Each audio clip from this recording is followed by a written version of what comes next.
జై శ్రీరామ్. జై శ్రీరామ్. రామాయణం ఒకసారి చదివినంత మాత్రాన మన సమస్త పాపాలను తీసేస్తుంది రామాయణం. మనం వాల్మీకి రామాయణం నుండి మొదటి భాగం గురించి తెలుసుకుందాం. ఇప్పుడు రామాయణం 24,000 శ్లోకాలు, మొత్తం 6 కాండలు. అవి బాల, అయోధ్యకాండ, అరణ్యకాండ, కిష్కింధకాండ, సుందరకాండ, యుద్ధకాండలు. ఇలా 6 కాండలు. దానిపైన ఇంకొక కాండ ఉంటుంది, అది ఉత్తరకాండ. ఉత్తరకాండతో కలుపుకొని మొత్తం 7 కాండలు.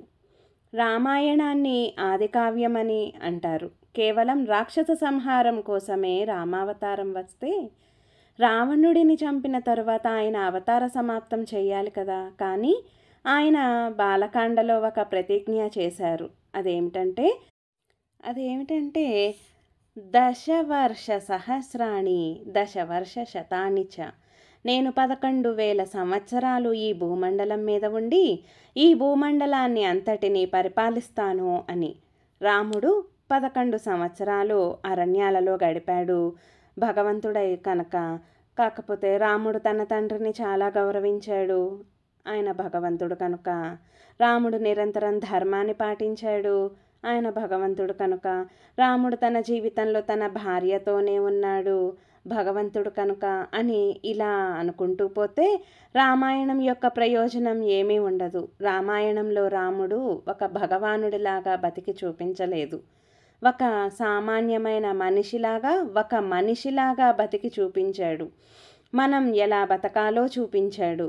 అందుకే రామాయణం ఎంతకాలం ఉంటుందో, ఎంతకాలం చెప్పుకుంటామో, ఎంతకాలం చదువుతామో, ఎంతకాలం రామాయణం మీద విశ్వాసం ఉంటుందో అంతకాలం మానవత్వం ఉంటుంది అని. మానవత్వం లేనప్పుడు మనిషిగా పుట్టి ప్రయోజనం లేదు. తల్లిదండ్రుల దగ్గర, సోదరుల దగ్గర, గురువుల దగ్గర, భార్య దగ్గర ఎలా ఉండాలో, ఒక మాటకి కట్టుబడి ఎలా ఉండాలో రాముడిని చూసి నేర్చుకోవాలి. ఎత్ర ఎత్ర రఘునాథ కీర్తనం తత్ర తత్ర కృతమస్తకాంజలిం బాష్పవారి పరిపూర్ణలోచనం మారుతిం నమత రాక్షసాంతకం.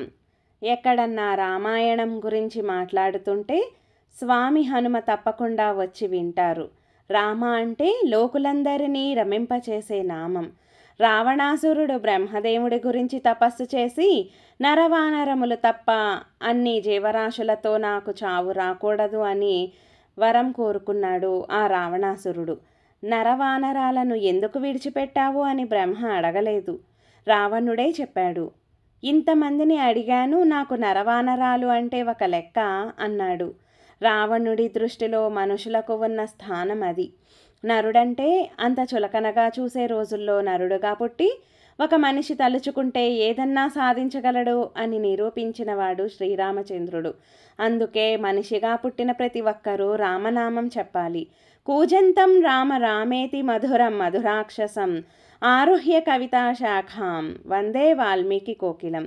కూజంతం రామ రామేతి మధురం మధురాక్షరం ఆరుహ్య కవితా శాఖాం వందే వాల్మీకి కోకిలం. అంటే రాముడి యొక్క ఆయనం అంటే రాముడి యొక్క నడక. ఆయనం అంటే నడక. రాముడి యొక్క నడక రాముడి యొక్క ఆయనం కనుక దీనికి రామాయణం అని వాల్మీకి మహర్షి పేరు పెట్టారు. అలాగే ఆయన రామాయణానికి సీతాయాశ్చ చరితం మహత్ పౌలస్త్య వధ అనే పేర్లు కూడా పెట్టుకున్నారు వాల్మీకి. ఇదండి మనం వాల్మీకి రామాయణం నుండి మొదటి భాగం గురించి తెలుసుకుందాం. మళ్ళీ మీకోసం 2వ భాగంతో వస్తాను. అంతవరకు నమస్తే. జై శ్రీరామ్. జై శ్రీరామ్. జై శ్రీరామ్.